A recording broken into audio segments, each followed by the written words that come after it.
Butternut squash soup is a great, sweet, savory meal that tastes good warm or cold.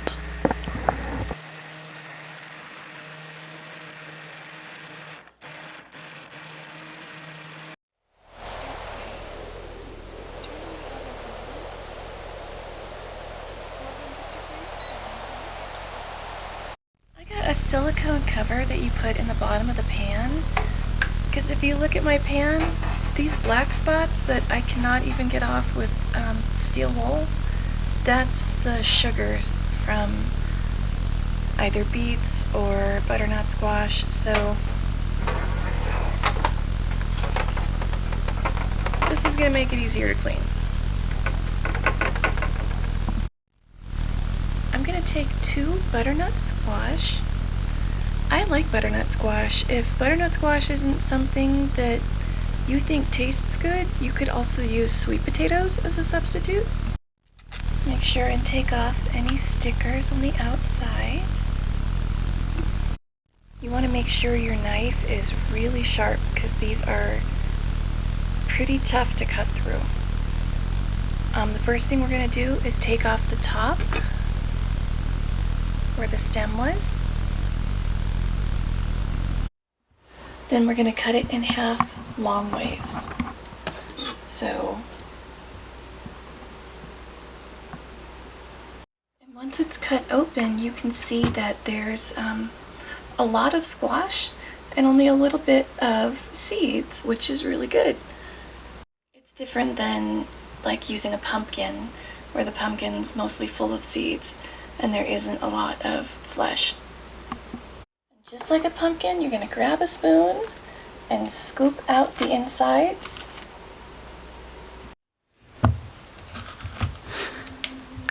And once these are done cooking, we're going to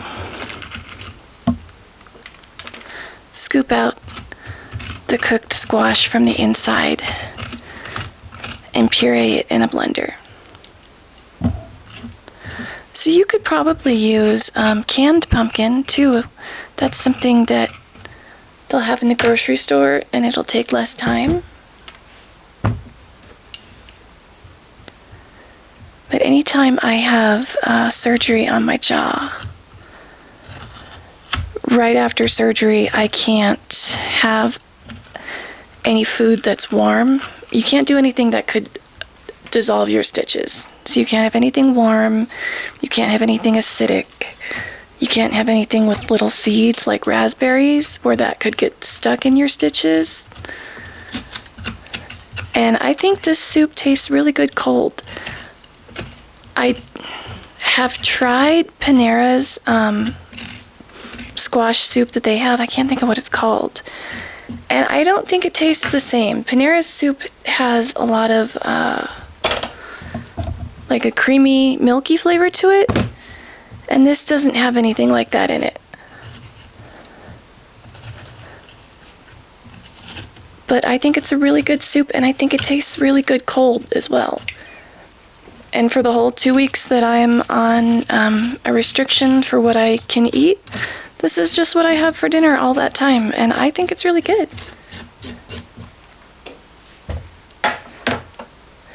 It also freezes well, so if you make a big batch now, you can have some for this week, and then you can put the rest in the freezer and then defrost it when you're ready to eat the rest, and then it won't go bad. Or if you want to just use something as a freezer meal that you can eat on a night when you don't have a lot of energy and you just need to pull something out of the freezer, it works well for that too. And the book was written by somebody, I know she's online, but I really haven't seen a YouTube video. So I'll see if I can see on her Instagram or something if I can link to the woman who wrote the recipe book that I got this recipe from. Okay, once we have all these guys scooped out, we're going to put some olive oil on and rub it on the skin and then put them face down on the pan.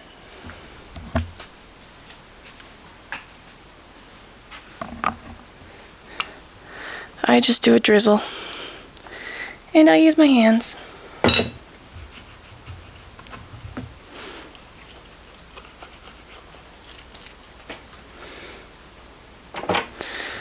And then it's going to be cooking in a 400-degree oven for anywhere from 45. You know what? I actually think I'm going to...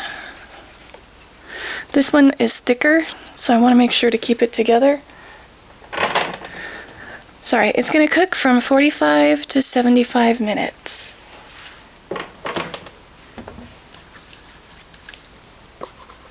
It might even be longer.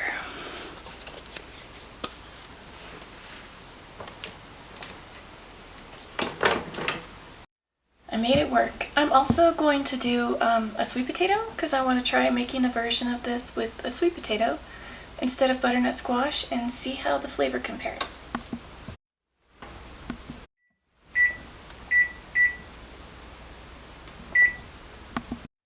This is the book that the recipe comes from. It's from Crystal Schmidt of the Whole Fed Homestead.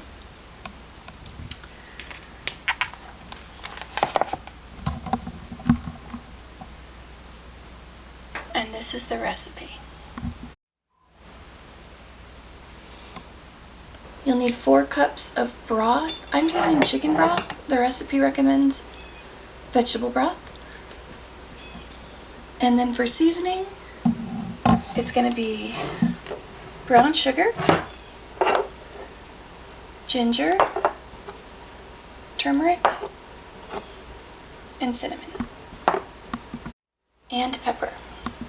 For produce, we're going to need half an onion, a stalk of celery, 2 cloves of garlic, and an apple.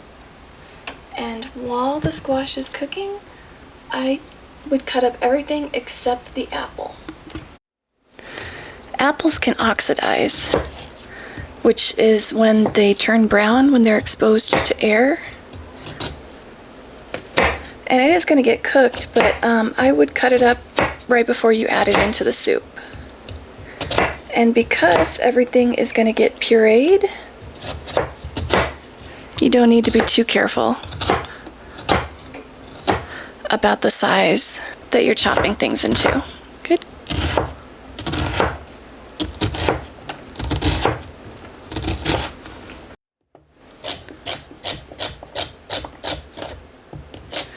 The first thing that is going to get sauteed together are the onion and the celery. And I'm cutting the celery into basically 1/4-inch pieces.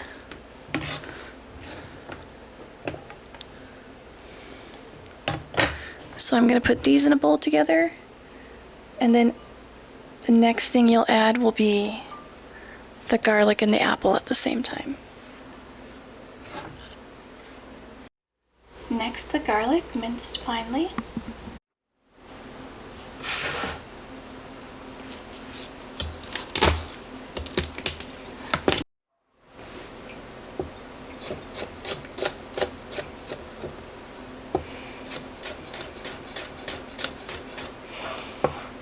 And again, the apple I'm going to leave until right before I put it in the pot.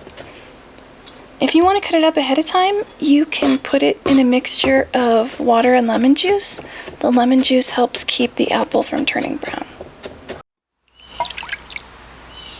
1/4 cup of lemon juice and 2 cups water. It's been 45 minutes. And we're going to check and see how soft it is.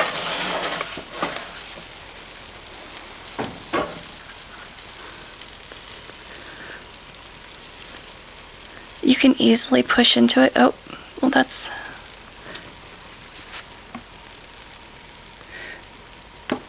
because I was pushing on the empty spot. It's still pretty resistant to my touch. So I'm going to put it in for another 15 minutes. Okay, this is after 75 minutes. At 60 minutes, it was pretty soft to the touch, but you can easily push in.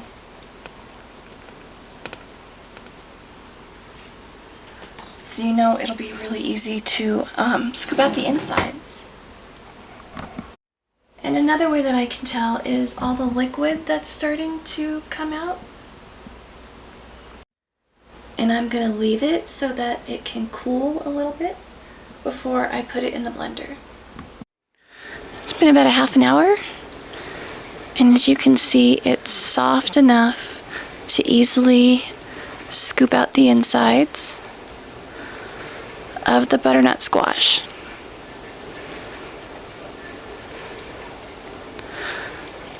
One recipe is going to need 3 cups of pureed butternut squash. So I'm going to get them all out and then put them in the food processor real quick.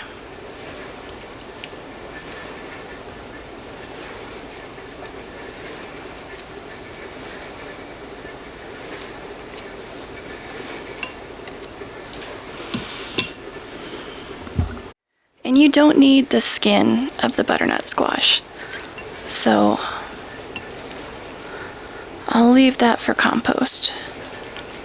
It took about half an hour, maybe more, for it to be cool enough for me to hold it in my hands.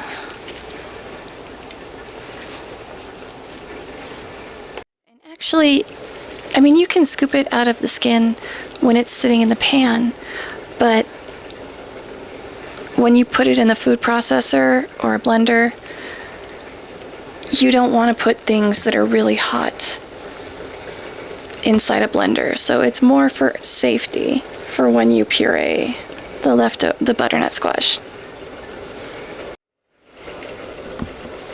It worked really well. And you really only need to have it spin around for like 10 seconds. We're going to start by melting butter, 2 tablespoons of butter. If you prefer, if you want to make it vegan, you can use oil, any type of oil, avocado oil or vegetable oil. I use olive oil because I personally don't taste it. I know a lot of people are like, oh, don't use olive oil because olive oil's got a really strong flavor, and I guess I just don't have the palate to tell.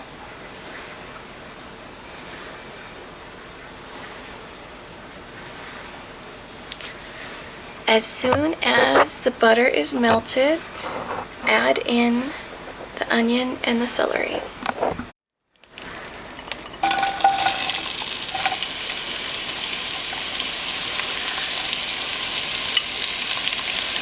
After you put in the onion and celery, sprinkle the top with about half a teaspoon to a teaspoon of salt.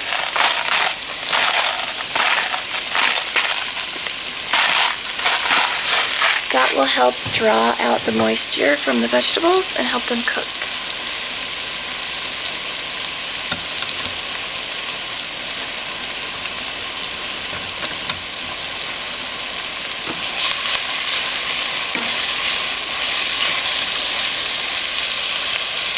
And I'm cooking it on low to medium low.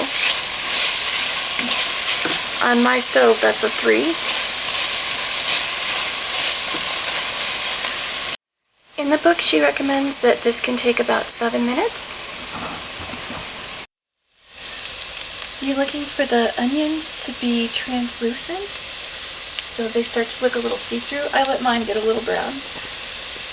And then add in the apple and the garlic.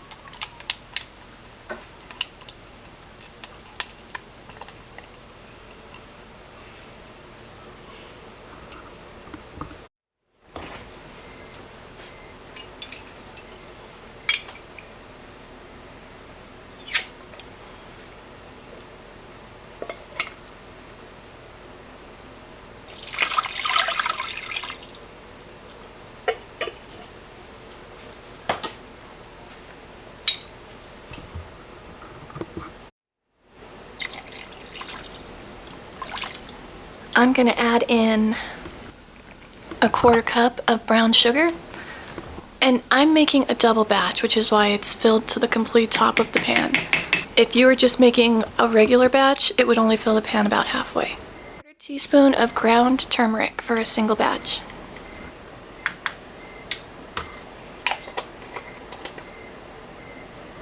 I'll add in a 1/2 teaspoon of ground cinnamon, and that's how much you would add for a single batch.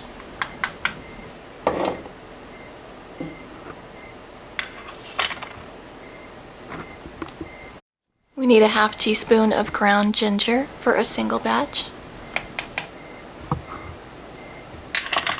A 1/4 teaspoon of ground pepper for a single batch.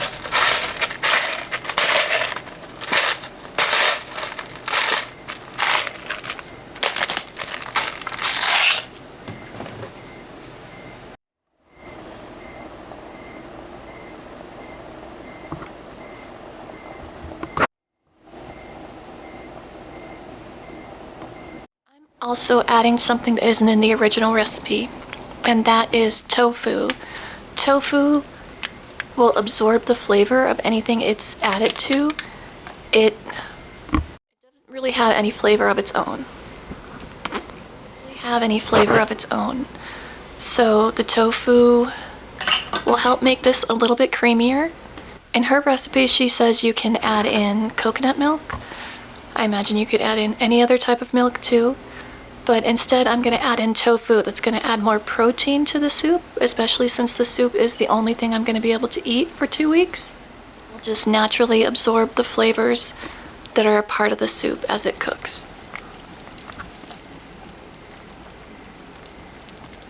Now that everything's added together, we're going to let it cook for about 20 to 30 minutes. Next, I'm going to take an immersion blender and blend everything, puree the whole thing until it's all smooth. You could also use a regular blender or a food processor to do this. Just let it cool down a bit first. You don't want to put boiling hot soup into something with a lid.